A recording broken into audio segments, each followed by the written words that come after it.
মার্কিন নাগরিকদের দক্ষিণ পূর্ব তুরস্ক থেকে সরে যাওয়ার নির্দেশ দিয়েছে যুক্তরাষ্ট্র। সেই সঙ্গে তুরস্কের দক্ষিণাঞ্চলীয় শহর আদানের কাছে অবস্থিত কনসুলেট থেকে অপ্রয়োজনীয় কর্মীদের চলে যেতে পরামর্শ দিয়েছে ট্রাম্প প্রশাসন।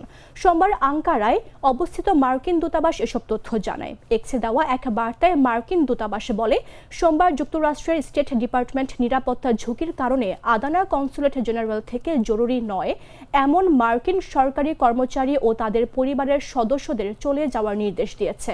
একটি ভ্রমণ সতর্কতার কথা উল্লেখ করে জানানো হয়েছে, দক্ষিণ পূর্ব তুরস্কে অবস্থানরত মার্কিন নাগরিকদের এখনই এলাকা ত্যাগ করার জন্য জোরালোভাবে উৎসাহিত করা হচ্ছে।